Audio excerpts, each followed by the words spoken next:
सादर नमन, हार्दिक अभिनंदन। हमारे आदर्श एवं संस्था के पितृपुरुष कर्मयोगी स्वर्गीय श्री कृष्ण मंगल सिंह जी कुलश्रेष्ठ के आशीर्वाद एवं स्मृति के साथ पद्म भूषण डॉक्टर शिव मंगल सिंह जी सुमन की स्मृति में आयोजित इस अखिल भारतीय सद्भावना व्याख्यानमाला के तृतीय दिवस पर आप सभी बौद्धिक जनों का स्वागत, वंदन, अभिनंदन। यह व्याख्यानमाला समर्पित है कवि कुलगुरु पद्म भूषण डॉक्टर शिव मंगल सिंह जी सुमन को, जो गांधी जी के विचारों को प्रसारित करते हुए सामाजिक निर्माण का कार्य कर रही है।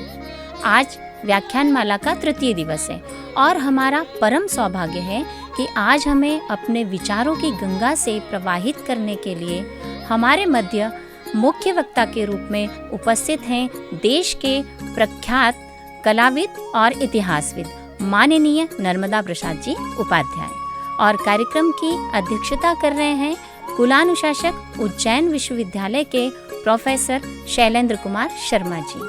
आप दोनों महाविभूतियों का सादर अभिनंदन। विचारों की शिप्रा से श्रोताओं के मन को द्रवित व मस्तिष्क को प्रकाशित करने से पूर्व समय है सद्भाव और आस्था के दीप प्रज्वलन का। तो आइए राष्ट्रपिता महात्मा गांधी, कवि कुलगुरु डॉक्टर शिवमंगल सिंह सुमन और कर्मयोगी कृष्ण मंगल सिंह जी कुलश्रेष्ठ को सूतमाला अर्पित कर आस्था, विश्वास व सद्भाव के दीप को प्रज्वलित करें। शुभं कुरुत्वं कल्याणं आरोग्यं धनसम्पदः। शुभं कुरुत्वं कल्याणं आरोग्यं धनसम्पदः। शत्रुबुद्धि विनाशाय दीपज्योतिर्नमोस्तुते, दीपज्योतिर्नमोस्तुते। शुभं कुरुत्वं कल्याणं आरोग्यं धनसम्पदः। सद्भावना व्याख्यानमाला की परंपरा रही है कि व्याख्यानमाला का शुभारंभ सद्भावना गीत के साथ होता है। अतः मैं आमंत्रित करती हूँ संस्थान की शिक्षिकाओं को कि वे सद्भावना गीत प्रस्तुत करें। करे राष्ट्र निर्माण बनाए मिट्टी से अब सोना। करे राष्ट्र निर्माण बनाए मिट्टी से अब सोना। शस्य श्यामलां सुजलां सुफलां धरती के हम वासी। शस्य श्यामलां सुजलां सुफलां धरती के हम वासी। फिर क्यों अपने महादेश की जनता रहे उपासी। फिर क्यों अपने महादेश की जनता रहे उपासी। अन्न धान से भर दे अपने घर का कोना कोना। अन्न धान से भर दे अपने घर का कोना कोना। बनाए मिट्टी से अब सोना। करे राष्ट्र निर्माण बनाए मिट्टी से अब सोना। गंगा यमुना यहाँ बहाती है अमृत की धारा। गंगा यमुना यहाँ बहाती है अमृत की धारा। ब्रह्मपुत्र कृष्णा कावेरी काजल पै से प्यारा। ब्रह्मपुत्र कृष्णा कावेरी काजल पै से प्यारा। पै की धारा से धरती का सूखा भाग भिगोना। पै की धारा से धरती का सूखा भाग भिगोना। बनाए मिट्टी से अब सोना। करे राष्ट्र निर्माण बनाए मिट्टी से अब सोना। सागर हमको देता अपना दूध जलद गंभीर। सागर हमको देता अपना दूध जलद गंभीर। और हिमालय देता हमको शीतल मंद समीर। और हिमालय देता हमको शीतल मंद समीर।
अत्यंत ही सौभाग्य व गौरव का विषय है कि आज हमारे मध्य उपस्थित हैं प्रसिद्ध कलाविद व इतिहासविद माननीय श्री नर्मदा प्रसाद जी उपाध्याय।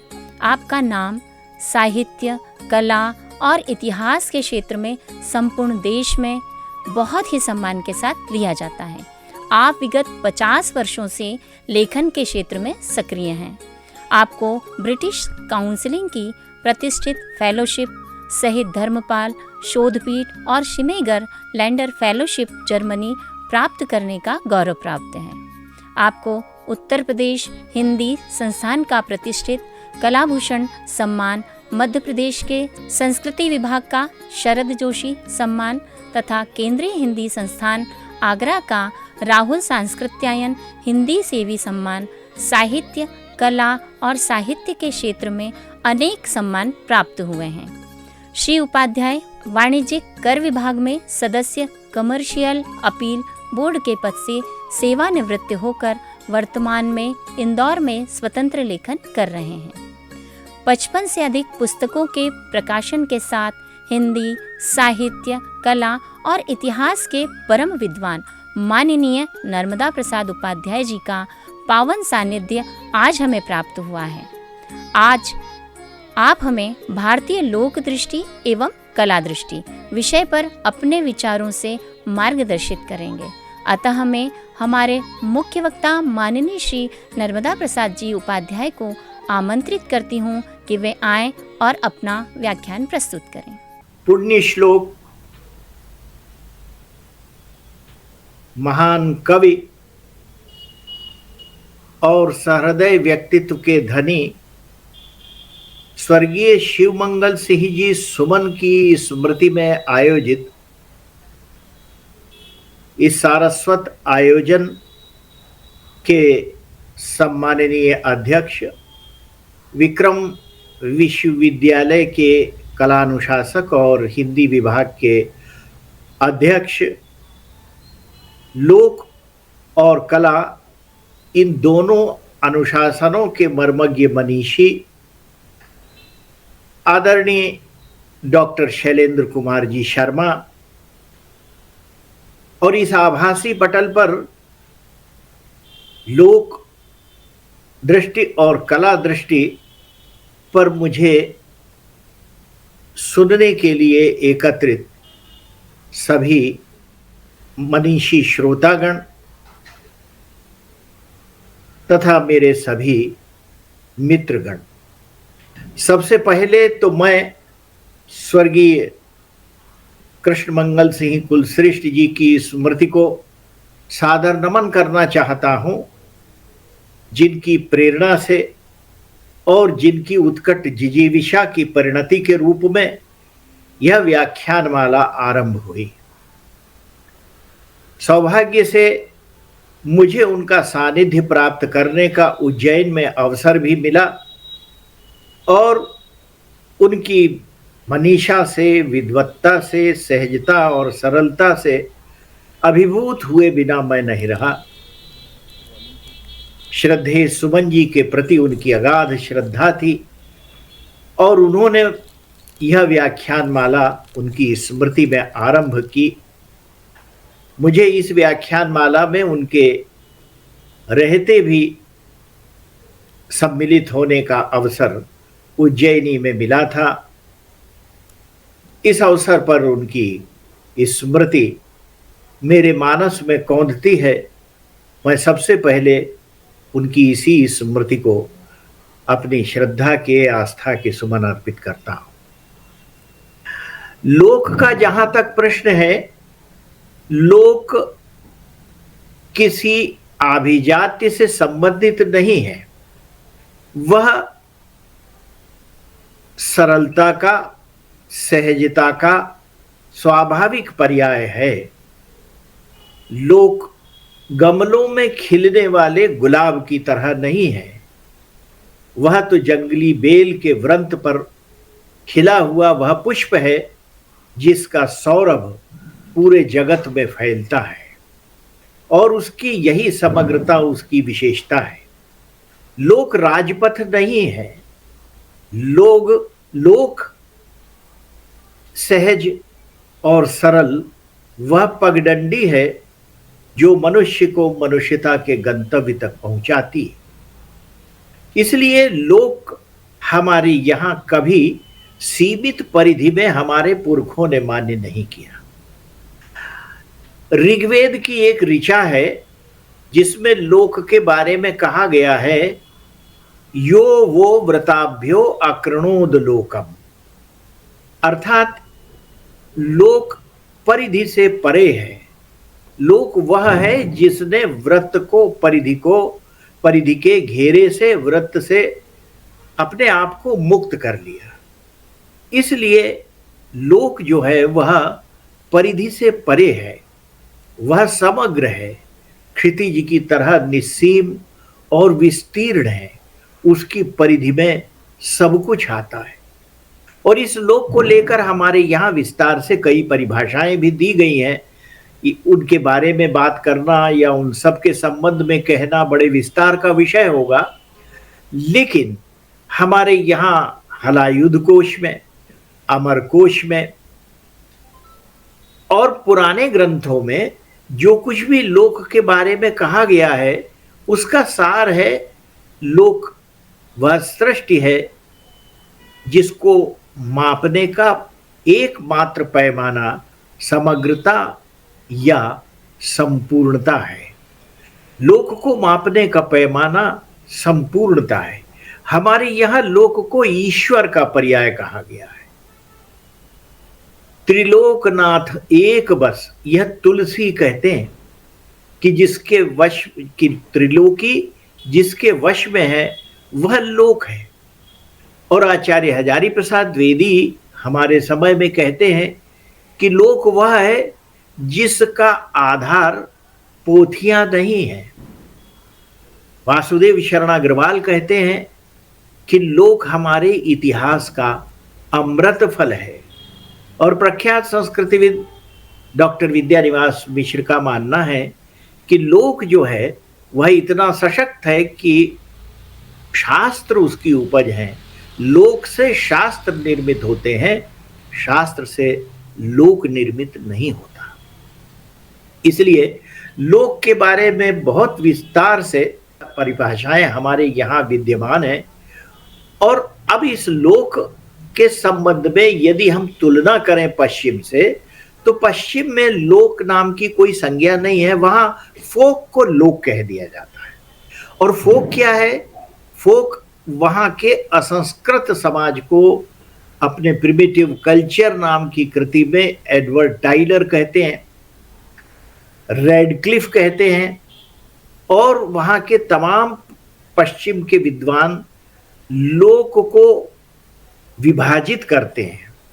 अभिजात्य वर्ग जो है वह भिन्न है और सामान्य वर्ग जो है वह भिन्न है। एक तरह से मोटे तौर पर जो असंस्कृत समाज है उसको वो लोग लोक के रूप में परिभाषित करते हैं। जबकि हमारे यहाँ लोक, जैसा कि मैंने अभी निवेदन किया, उसकी स्थिति बिल्कुल भिन्न है। हमारे यहाँ लोक जो है वह समग्रता का परिचय है। सबसे बड़ी बात जो हमारे यहाँ लोक के संबंध में है वह समग्रता का परिचायक है। और दूसरी बात, हमारे यहाँ जो लोक है वह उसकी सबसे बड़ी विशेषता है कि वह अपनी निजता का विसर्जन करता है। वह लोक वह है जो अंतरावलंबन पर विश्वास करता है। हमारे यहाँ बिना एक दूसरे पर आश्रित हुए हमारी स्वयं की पहचान नहीं बनती। हमारे देश में इतनी विभिन्न संस्कृतियां हैं, विभिन्न भाषाएं हैं, विभिन्न पहनावे हैं, लेकिन उसके बावजूद हमारी पहचान हमारे एक दूसरे से संबद्ध होने में। इसलिए अंतरावलंबन जो है वह लोक, भारतीय लोक की सबसे बड़ी विशेषता है। भारतीय लोक की सबसे बड़ी विशेषता यह भी है कि उसमें युगों युगों से अनेक जातियों का समन्वय होता रहा, सब एक दूसरे से घुल मिल गए। रविंद्रनाथ ने कहा है, हे था आर्य, हे था अनार्य, हे था द्राविड़ लीन, शक हूं दल मोगल पठान, एक देहे हो लोलीन। ये एक देह है हमारे देश की, जिसमें शक, हूण, मुगल, पठान ये सब मिल गए हैं। तो ये जो लोक की हमारे यहाँ परिभाषा है, उससे निकलकर सार रूप में यह आता है कि भारतीय लोक का स्वरूप अंतरानुशासिक है, भारतीय लोक का स्वरूप वैराग्य से परिपूर्ण है, भारतीय लोक का स्वरूप पारस्परिक साझीदारी और अंतरावलंबन का है, भारतीय लोक का स्वरूप निजता के विसर्जन का है, और भारतीय लोक का स्वरूप ऐसा है जो समग्रता में, पूर्णता में अपने आप को सदैव पाता रहा है, हमेशा से उसको विद्यमान, उसके होने को अनुभव करता रहा है। बहुत संक्षेप में हम लोक के संबंध में मोटे तौर के ऊपर एक इस तरह का चौखटा, एक इस तरह का खांचा खींच सकते हैं। यह लोक जो है, इसमें आभिजात्य के लिए कहीं कोई स्थान नहीं है। हमारे लोकगीतों में, हमारे यहाँ की वाचिक परंपरा में, हमारे यहाँ के लोक व्यवहार में यह सब कुछ आता है। हमारे ईश्वर जो हैं, राम हो या कृष्ण हो, वो सब लोक की देन है। उनका मानवीकरण हुआ है और लोक ने उनको अपने यहाँ मानव के रूप में प्रतिष्ठित किया है। हमारी जनजातीय परंपराओं में देख लीजिए, जनजातियों में देख लीजिए, हमारे यहाँ के लोकगीतों में देख लीजिए, वाचिक परंपरा में देख लीजिए। सीता के संबंध में मिर्जापुर में जो गीत गाया जाता है, लोकगीत, उसमें सीता के बारे में कहा गया है कि सीता जब अपने मायके से अपनी ससुराल की ओर चली तो धरती जो है वह उनकी पालकी बन गई और जो बादल हैं वो ओहर हो गए, अर्थात उस पालकी के पर्दे हो गए। आप ये देखिए कि कितना सृष्टि को आत्मसात हमारे दैवीय व्यक्तित्वों ने भी किया है। और यह हमारी वाचिक परंपरा उन तथाकथित कहे जाने वाले अनपढ़ लोगों की है, जिन्हें पश्चिम जो है वो आज हे दृष्टि से देखता है, जिन्हें फोक के अंतर्गत जो है वो मानता है, जिन्हें लोक के अंतर्गत वह नहीं मानता। पेरिस में एक संगोष्ठी हुई थी, सौभाग्य से उसमें मुझे सम्मिलित होने का अवसर मिला, देरिदा के उत्तर आधुनिकतावाद पर। तब उन्होंने कहा कि, तब मेरी बात वहाँ जो विद्वानों से हुई तो उसमें मैंने ये पूछा उनसे कि आप हमारे भारतीय परिप्रेक्ष्य में देरिदा के विखंडनवाद को या इस उत्तर आधुनिकतावाद को कितना प्रशस्त पाते हैं, कितना अनुभव करते हैं कि ये यहाँ लागू होगा। तो उन्होंने कहा कि भाई आपके यहाँ तो ये महावृत्तांत, इसको ये इतना प्रबल है जो हम जिसे हम महावृत्तांत या ग्रैंड नैरेटिव कहते हैं कि उसके हटने की कल्पना नहीं की जा सकती। आपके यहाँ तो ये परंपरा जो देरिदा आज कह रहे हैं ये नागार्जुन के समय से, 4वीं-5वीं शताब्दी से। तो भारतीय लोक जिसके अंदर सब लोग एक दूसरे से इतने गुथे और मिले हुए हैं, इनको पृथक करना संभव नहीं है। और यह महावृत्तांत नहीं है, ये तो केंद्र भारतीय चिंतन परंपरा के केंद्र में तो लोक ही है। इसलिए कोने से किसी से हटाकर उसे केंद्र में लाने का प्रश्न नहीं है। भारतीय लोक वास्तव में हमारे चिंतन का, हमारे पुरखों के महान चिंतन की देन है, उसका अमृत फल है।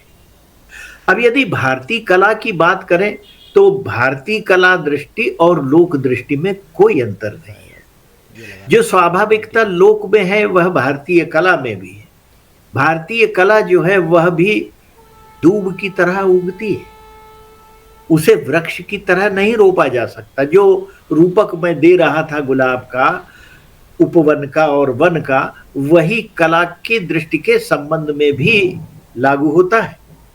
भारतीय कला दूब की तरह उगती है, उसे रोपा नहीं जा सकता, उसकी कलम नहीं लगाई जा सकती। उसका सबसे पहला गुण जो है वह गुण है उसकी स्वाभाविकता, उसकी नैसर्गिकता। हमारे यहाँ के सारे उपादान भारतीय कला के जो हैं वह प्रकृति से आते हैं। हमारे यहाँ भी समग्रता के बिना भारतीय कला की कल्पना ही नहीं की जा सकती। आप ये देखिए कि हमारे यहाँ, आप जिसको पोर्ट्रेट कहते हैं, व्यक्ति चित्र कहा जाता है, हमारे यहाँ पोर्ट्रेट जैसा कोई शब्द अलग से नहीं है। हमारे यहाँ व्यक्ति और चित्र, इन दोनों को मिला करके एक शब्द गढ़ दिया गया है, व्यक्ति चित्र। ये व्यक्ति चित्र क्या है, जिसको हम पोर्ट्रेट अंग्रेजी में कहते हैं। पश्चिम के अंदर जो व्यक्ति चित्र है, वो व्यक्ति चित्र बनता है निजता के ऊपर। आप देख लीजिए, हरक्यूलिस को देख लीजिए, आप सिकंदर के शिल्प की मूर्ति को देख लीजिए, वहाँ के जितने विदेशी कलाकारों ने जो भी चित्र बनाए हैं उन्हें देख लीजिए, उनमें व्यक्ति की बलिष्ठता का आख्यान है, उस बलिष्ठता को उभारा गया है, हरक्यूलिस का बल जो है वह बताया गया है। हमारी भारतीय कला में सौष्ठव पर बल है, देह के बलिष्ठ होने पर बल नहीं है, देह के सुसंहत होने के ऊपर बल है। और वह कैसा है, ऐसी सुसंहत देह जो अपने समग्रता में सबको समेटती है। हमारे यहाँ राम की पहचान बिना धनुष के नहीं बनती, हमारे यहाँ कृष्ण की पहचान तब तक नहीं बनती जब तक कि वे कदम्ब के वृक्ष के नीचे अपने साथियों गोप साथियों के साथ वंशी वादन न कर रहे हैं। और हमारे यहाँ बुद्ध की पहचान तब तक नहीं बनती जब तक कि उनके मस्तक के पीछे वलय न हो। यह समग्रता भारतीय कला की देन है। हमारे यहाँ व्यक्ति प्रमुख नहीं है, हमारे यहाँ लोक प्रमुख है भारतीय कला में। राय कृष्णदास जी ने बताया है कि हमारे यहाँ अजंता की कला के अंदर क्या नहीं है। भिक्षुक, ब्राह्मण, सैनिक, कंचुक, राज परिवार, निर्दय वधिक, शांत तपस्वी, साधु के वेश में धूर्त, कुलांगना और परिचारिकाएं, ये सब वहां उकेरी गई हैं। और इसके अलावा भाव मूर्त हुए हैं, प्रेम, लज्जा, हर्ष, हास्य, शोक, भय, आश्चर्य, क्रोध, उत्साह, ये सारे भाव अजंता में जीवंत हुए।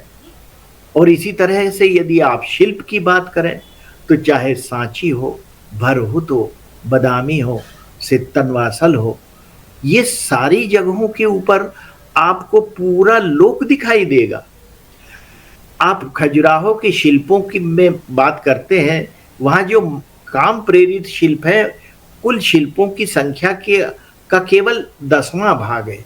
बाकी सारा भाग जो है, जो शिल्प का है, वहाँ तो नाई है, धोबी है, चर्मकार है, रस्सी बुनने वाले हैं, चित्र बनाने वाले हैं, वंशी वादन करने वाली नायिका है। तो वहाँ तमाम तरह की यदि नायिकाएं हैं, सुर सुंदरियां हैं, शाल भंजिकाएं हैं, तो दूसरी ओर पूरा का पूरा लोक वहां मुखर हुआ है। कोणार्क में भी यही स्थिति है। हमारे यहाँ भरतपुर में देख लीजिए, सांची में देख लीजिए, सांची में जो शुंगकालीन ईसा की 2री शताब्दी पूर्व के बने हुए तोरण द्वारों के ऊपर उत्कीर्ण शिल्पों को यदि हम देखें तो उन उत्कीर्णों में हमें हमारा किसान दिखाई देगा, जिस किसान के हाथ में हल है और जो बोनी कर रहा है अपने खेत में, और उसकी पत्नी उसके साथ बीज बो रही है। इस तरह का पूरा लोक हमारे शिल्प में, हमारे स्थापत्य में, हमारी चित्रांकन की परंपरा में आया है। मध्यकाल में भी कहा जाता है कि हमारे यहाँ की विभिन्न चित्र शैलियों के अंदर आभिजात्य प्रेरित जो है वो चित्रांकन हुए, लेकिन ऐसा पूरी तरह सही नहीं है। ये सही है कि मुगल बादशाहों के या राजपूत शासकों के प्रभाव में आकर उन्होंने अभिजात्य और राज से केंद्रित जो है वो विलासिता से परिपूर्ण कुछ चित्रांकन किए, लेकिन वो चितेरे जो थे वो तो लोक से आए हुए थे, इसलिए उनके अंदर कुएं की जगती पर खड़े होकर कोई स्त्री किसी राजपुरुष को पानी पिलाती हुई दिखाई देती।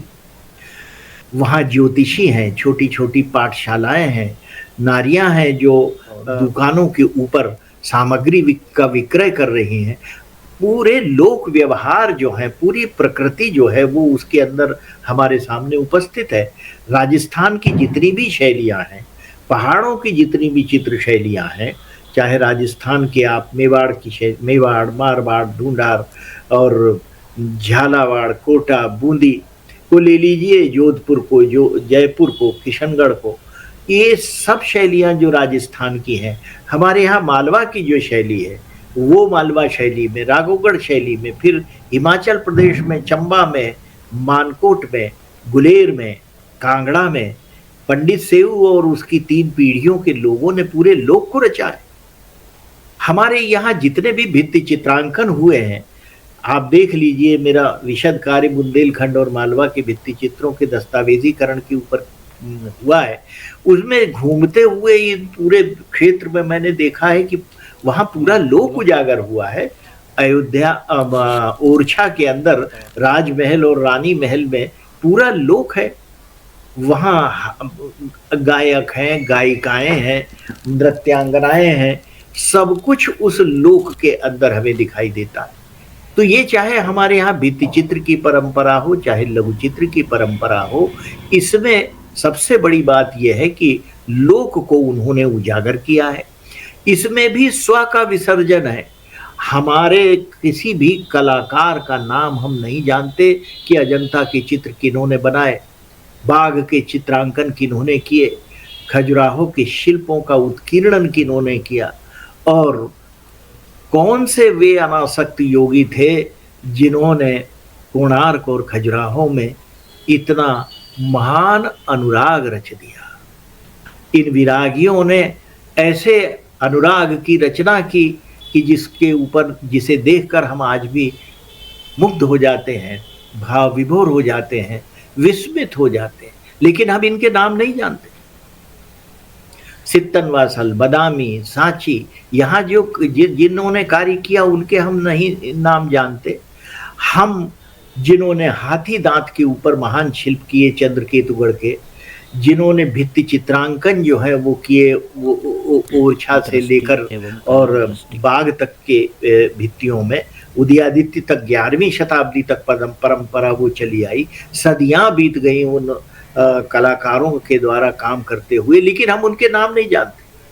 हमारे यहाँ डॉक्टर आनंद कुमार स्वामी, जिन्हें हमें कला ऋषि कहते हैं, बहुत अच्छी बात करते थे। वो कहते थे कि हमारे यहाँ जो कलाकार हैं उनका उद्देश्य यश प्राप्ति या कीर्ति प्राप्ति की कामना ही नहीं था।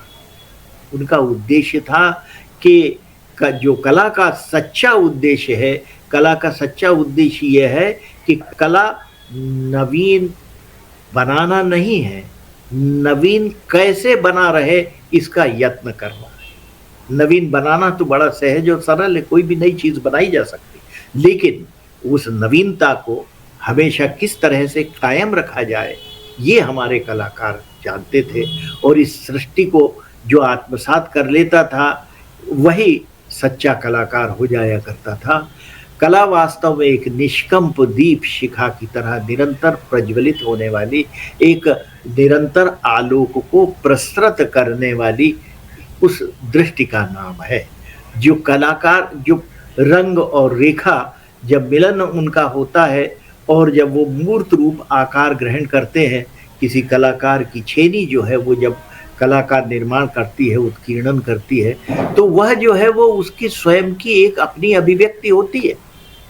कालिदास इसी बात को कहते, कितनी कालिदास हमारे सच्चे प्रतिमान हैं भारतीय कला के, जिन्होंने बताया कि भारतीय कला जो है उसका उद्देश्य क्या होता है।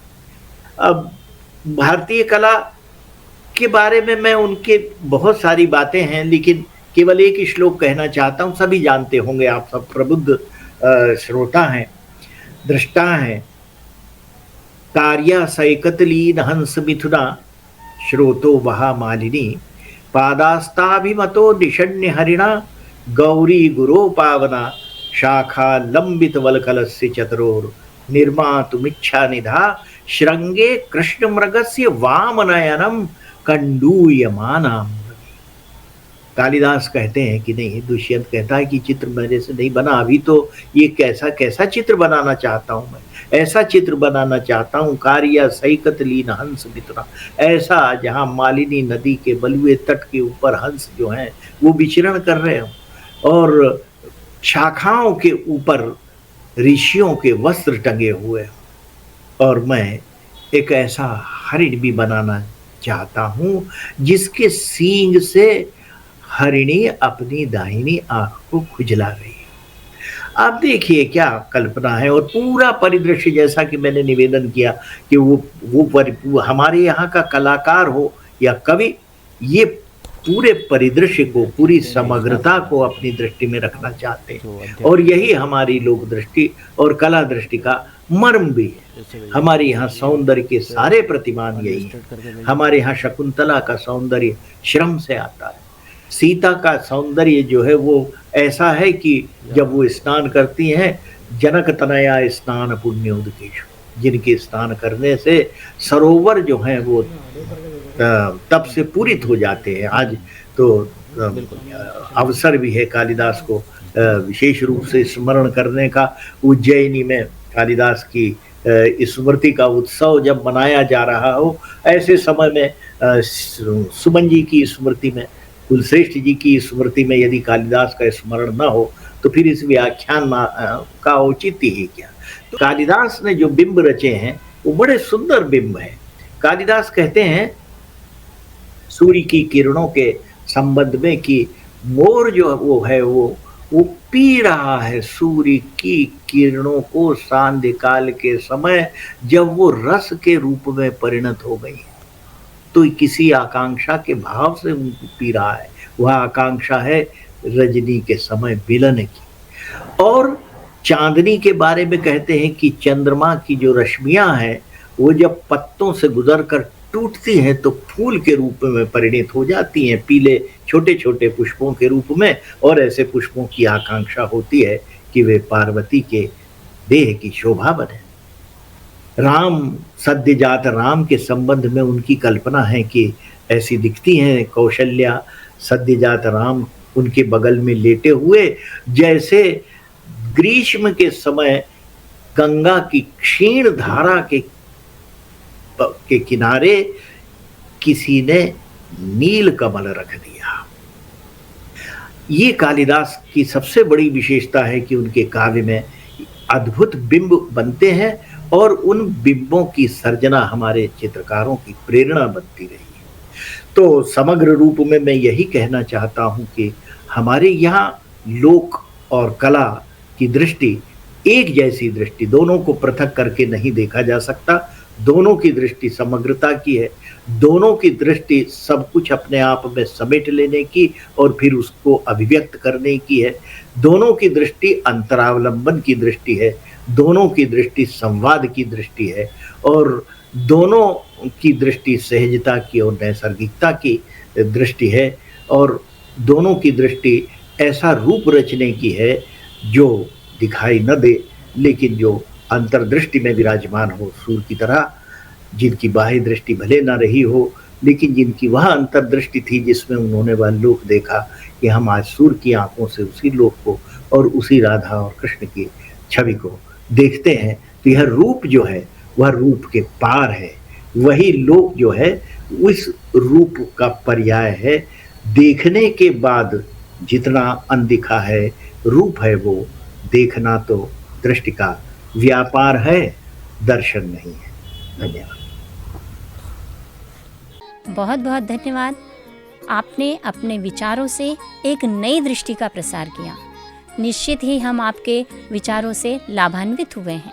यह हमारा सौभाग्य है कि कार्यक्रम की गरिमामयी अध्यक्षता कर रहे हैं विक्रम विश्वविद्यालय उज्जैन के कुलानुशासक प्रोफेसर शैलेंद्र कुमार जी शर्मा। आप लोक संस्कृति, आलोचना रंगमंच एवं देवनागरी से जुड़े शोध एवं लेखन में सक्रिय हैं।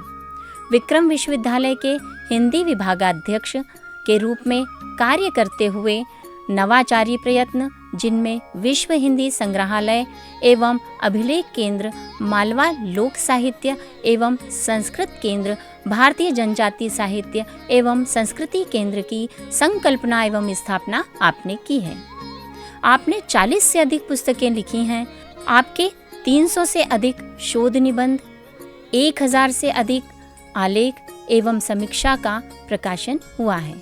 आपको संतोष तिवारी समीक्षा सम्मान, आलोचना भूषण सम्मान, शब्द साहित्य सम्मान, राष्ट्रीय प्रतिभा सम्मान, साहित्य के क्षेत्र में अनेक सम्मान प्राप्त हुए हैं। ऐसे साहित्यिक प्रतिभा के धनी माननीय प्रोफेसर शैलेंद्र कुमार जी शर्मा अध्यक्षीय उद्बोधन के लिए हमारे बीच उपस्थित हैं।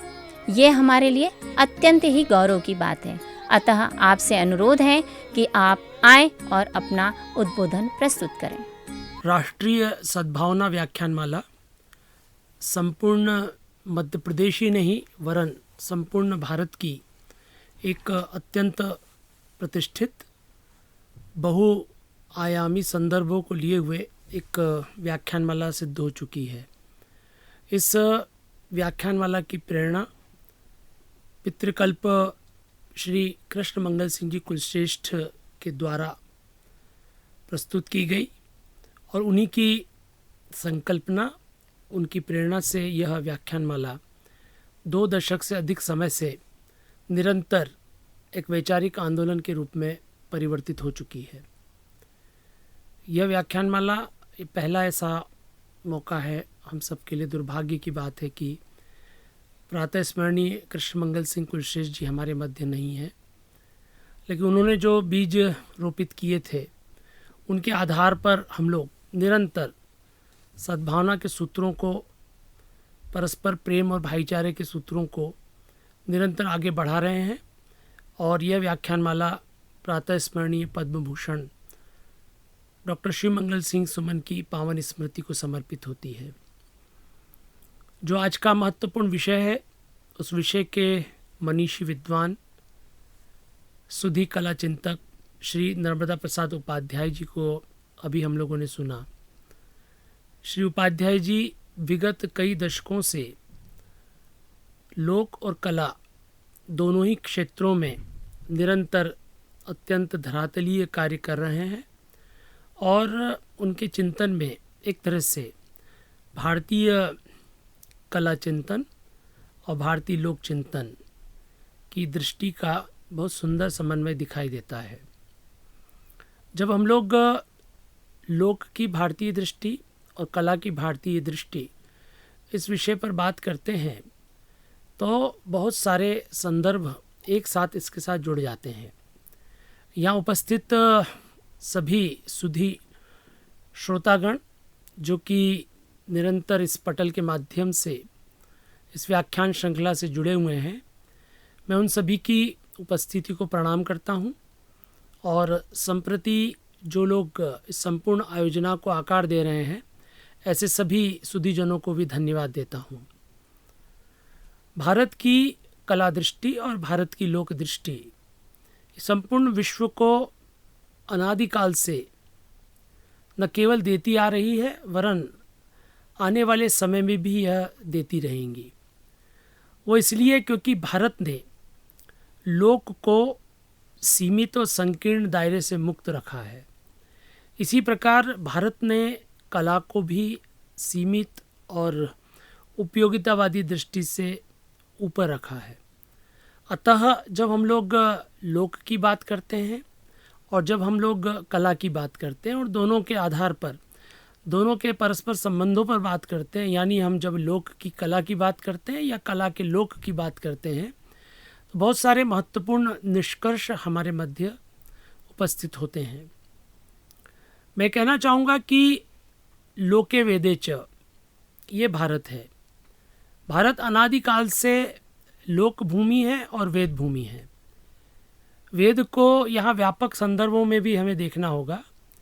वेद का तात्पर्य है वह शास्त्र जो कि निरंतर परिष्कृत और सुसंस्कृत होता हुआ हमारे मध्य प्रवहमान है, और एक हमारी लोक धारा है। अतः भारतीय लोक दृष्टि संपूर्ण विश्व में इसलिए विशिष्ट है क्योंकि वह शास्त्र ज्ञान परंपरा को, शास्त्र से उत्पन्न होने वाले तमाम प्रकार के मूल्यों और संस्कृतियों के समानांतर महत्व लोक को देती है। लोक एक तरह से संपूर्ण भुवन का पर्याय रहा है। जब हम लोग संपूर्ण लोक की बात करते हैं तो उसमें तमाम प्रकार के लोक आ जाते हैं, लेकिन उसके साथ साथ एक तात्पर्य यह भी निकलता है कि जो भी दृश्यमान जगत है उसमें मनुष्य और मनुष्यतर प्राणी ये सब मिलकर के लोक हैं। भारत ने लोक को फोक की तुलना में अधिक व्यापक और गंभीर अर्थ दिया है।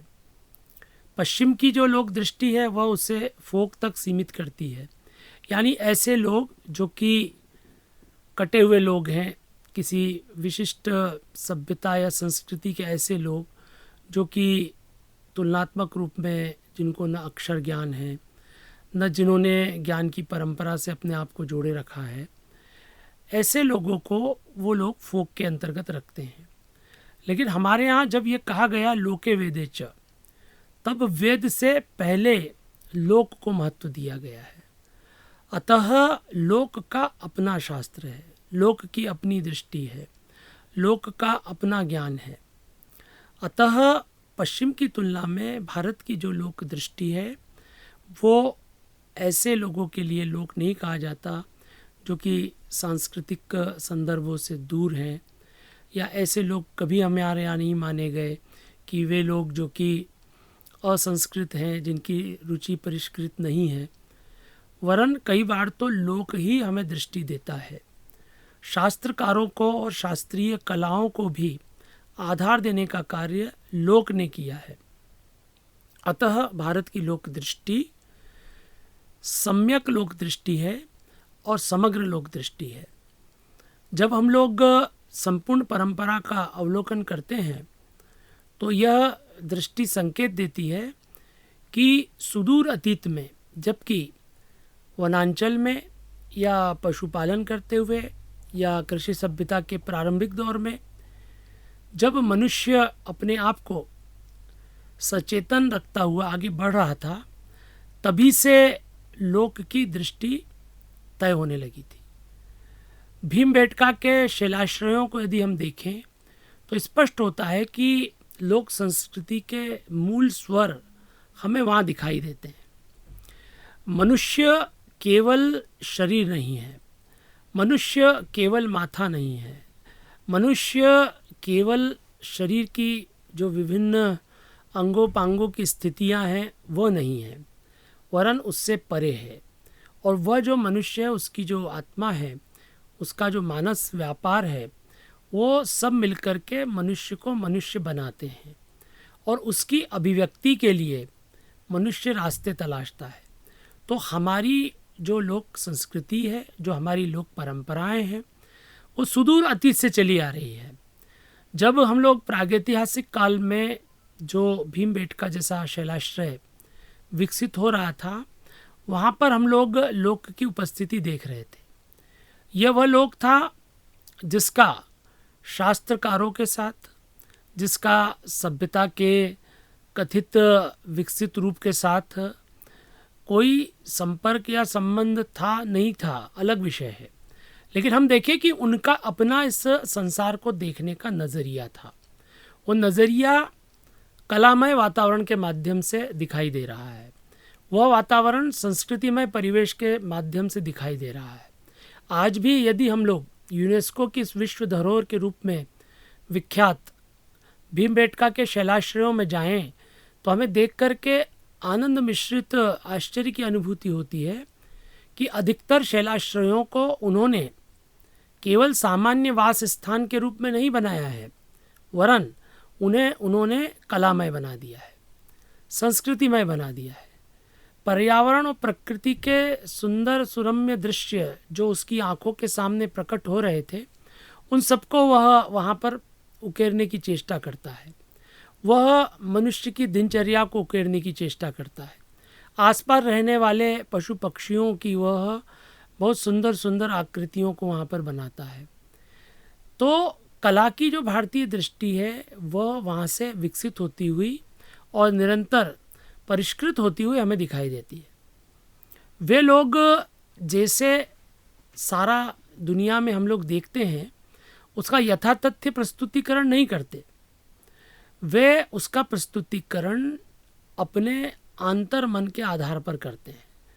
कोई भी वस्तु जैसी है उसको यथारूप रखना, ये अभी के दौर में जो फोटोग्राफी या वीडियोग्राफी कला है उसमें हम देख रहे हैं कि अधिक से अधिक यथार्थ के प्रति आग्रह दिखाई देता है। लेकिन जो हमारी लोक दृष्टि है और जो हमारी कला दृष्टि है, वो वस्तु को यथारूप प्रस्तुत करने में विश्वास नहीं करती।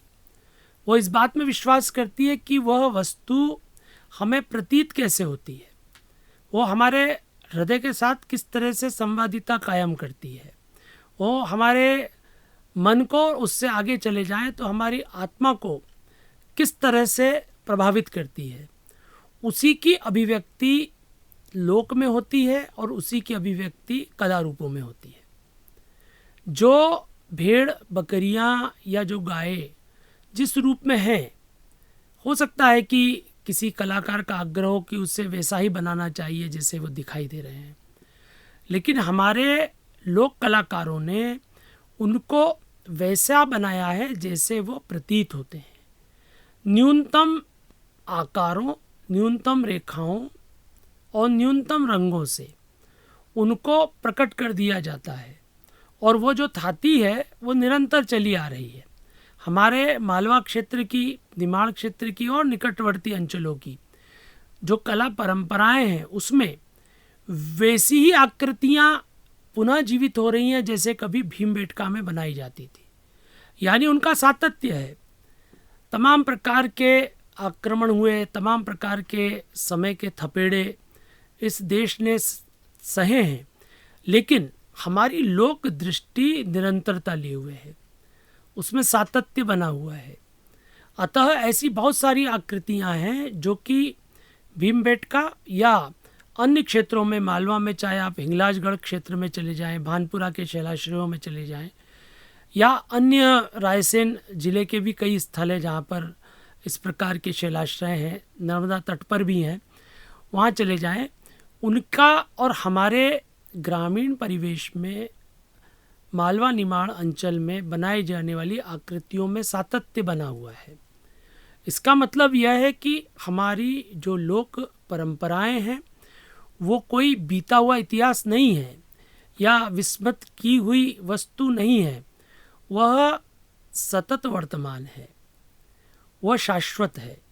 और इसीलिए समय के प्रवाह में बहुत सारी चीज़ें निस्तेज हुई, बहुत सारी चीज़ें जो है हम लोग उनको भूल गए, लेकिन जो हमारी लोक परंपराएं हैं वो आज भी जीवंत बनी हुई हैं।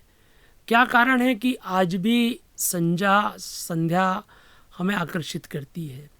क्या कारण है कि आज भी हम मात्र रूपा जो देवी है उस रूप में एक तरफ शास्त्रकार देवी की उपासना कर रहा है, तो हमारा जो लोक में बैठा हुआ आस्थावान मनुष्य है वह भी देवी की उपासना कर रहा है। और इसका बहुत सुंदर स्वरूप गढ़कालिका क्षेत्र में मिलता है, जहाँ पर एक लगभग 3000 साल पुरातन एक मृण मूर्ति प्राप्त होती है। उस मृण मूर्ति की विशेषता है कि एक स्त्री जो है वो अपनी गोदी में एक बच्चे को लिए हुए है। इससे सुंदर बिंब क्या हो सकता है? जिस मातृ शक्ति की चर्चा संपूर्ण भारत में की जाती है, उसको यदि लोक की दृष्टि से देखें तो एक सुंदर रूपांकन हमें पुरातात्विक उत्खनन से प्राप्त होता है। तो तात्पर्य यह है कि हमने शास्त्र में और लोक में किसी भी प्रकार का द्वैत संबंध नहीं माना है और न इन दोनों को परस्पर एक दूसरे के विरोधी के रूप में माना है। इन दोनों को हमने परस्पर पूरक के रूप में माना है। जब कभी आवश्यकता हुई शास्त्रकारों को, उन्होंने लोक से संवाद कायम किया, लोक से ग्रहण किया। जब कभी लोक की किसी विशेष बात को तार्किक रूप में प्रतिपादित करने या स्पष्ट करने की आवश्यकता हुई, शास्त्र ने, विज्ञान ने उसको अपनी सहमति दी, उसको तार्किक आधार दिया। शास्त्र को अपनी बात कहनी हुई, उदाहरण लोक से ले लिए गए। तो लोक और शास्त्र की जो पारस्परिकता है, यह भारत की लोक दृष्टि का वैशिष्ट्य है। दूसरा महत्वपूर्ण संदर्भ है, जब हम लोग कला की बात करते हैं तो भारतीय कला दृष्टि आनंद विधायिनी प्रक्रिया के रूप में कला को लेती है। यानी कला का रिश्ता हमारे हृदय से है, हमारे मानस व्यापार से है, उसका संबंध हमारी आत्मा से है। इसीलिए जब कम से तात्पर्य है आनंद, तो जो आनंद विधायिनी प्रक्रिया है वह कला है। तो भारतीय कला दृष्टि एक तरह से न केवल सौंदर्य चेतना से हमें जोड़ती है, वरन यह जो हमारी आनंद दृष्टि है उसके साथ हमें जोड़ती है। भारतीय कला सुदूर अतीत से अब तक आनंद विधायिनी प्रक्रिया के रूप में निरंतरता लिए हुए आगे बढ़ रही है। यहाँ तक कि उसे कहा गया यह आनंद कैसा आनंद है, तो ये लौकिक प्रकार का आनंद नहीं है। पश्चिम की जो कला दृष्टि है वो कई बार ब्यूटी के तात्पर्य में बहुत स्थूल संदर्भों से जुड़ जाती है। वहाँ पर जो बाह्याकृति है, बाहरी सौष्ठव है, वह महत्वपूर्ण हो जाता है। लेकिन भारतीय कला दृष्टि उस बाह्य तत्व को उपेक्षा तो नहीं करती, लेकिन उसको इतना भी महत्व नहीं दे देती कि वही सर्वोपरि हो जाए। इसीलिए पश्चिम में बनाए जाने वाले तमाम जो रूप हैं उसमें ध्यान मुख्य रूप में शरीर पर होता है, शारीरिक आकृति पर, सौष्ठव पर होता है। लेकिन भारतीय कला दृष्टि जब किसी व्यक्ति का भी चित्रण करती है तो व्यक्ति का चित्रण करते हुए उसकी देह यष्टि को, उसके शारीरिक सौष्ठव को महत्व देते हुए भी उससे परे ले जाती है, वह रूप के पार ले जाती है। वह हमारे और उसके जिसका कि चित्रण किया जा रहा है उसके अंतर को भी वह स्पर्श करती है और उसके रूप को केवल बाह्यारोपित रूप में नहीं रखती, उसे आंतरिक भाव को भी ग्रहण करते हुए प्रस्तुत करती है। इसीलिए शिव का चित्रण जिस तरह से ध्यानस्थ मुद्रा में हो रहा है, जिस तरह से बुद्ध का चित्रण, महावीर स्वामी जी का चित्रण किस तरह से हो रहा है, वो बाह्याकृति नहीं है। वो जिनका भी चित्रण हम कर रहे हैं वे संपूर्ण रूप में एक व्यक्तित्व के नाते हमारे बीच में आते हैं।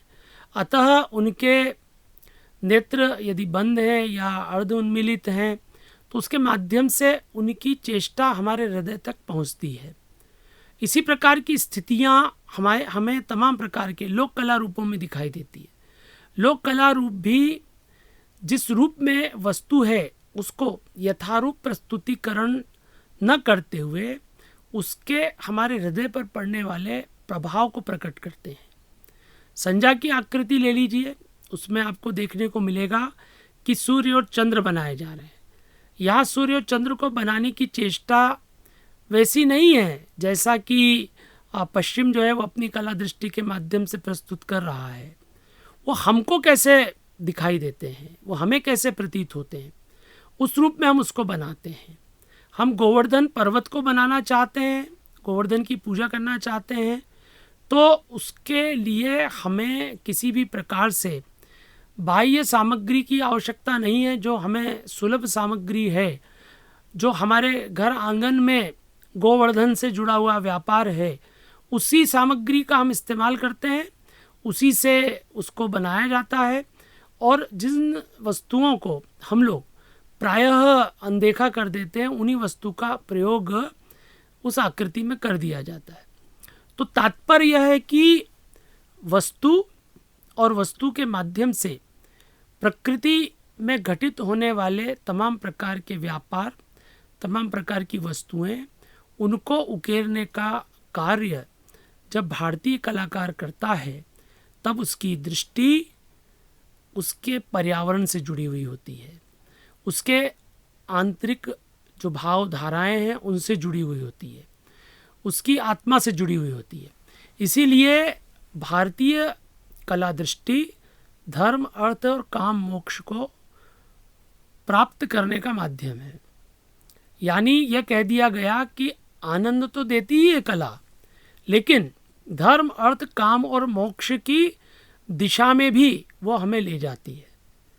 आप देखिए कि एक तरफ ब्रह्मानंद है तो दूसरी तरफ कलानंद है, काव्यानंद है। दोनों को समतुल्य महत्व दिया गया। ये कह दिया गया कि कला से, साहित्य से मिलने वाला आनंद ब्रह्मानंद सहोदर है। यानी ज्ञान साधना करते करते जैसे साधक गण उच्च शिखर की ओर प्रवृत्त होते हैं और एक स्थिति में ब्रह्मानंद को भी प्राप्त कर लेते हैं, उस स्थिति को कलाकार भी कला के माध्यम से प्राप्त कर सकता है। रचनाकार रचना के माध्यम से भी उसको प्राप्त कर सकता है। आस्वादक आस्वादन करते हुए, कला का आस्वादन करते हुए, रचना के माध्यम से हम तक पहुंचने वाली उस कृति को हम आप सब मिलकर के ब्रह्मानंद के समतुल्य स्थिति को प्राप्त कर सकते हैं। तो भारतीय कला दृष्टि जब आनंद विधायिनी प्रक्रिया के रूप में कला को मान देती है, तब उसके समक्ष धर्म, अर्थ, काम, मोक्ष की अवधारणाएं भी हैं, उसके समक्ष हमारी आनंदवादी दृष्टि भी है। फिर इसका मतलब ये नहीं है कि हमने उपयोगी कलाओं को जन्म नहीं दिया। बड़े पैमाने पर भारत में उपयोगी कलाओं को भी जन्म मिला है, लेकिन ये जो उपयोगी कलाएं हैं, इन सब कलाओं के पीछे भी मर्म यही छिपा हुआ है कि हम उसके माध्यम से आनंद को प्राप्त करें।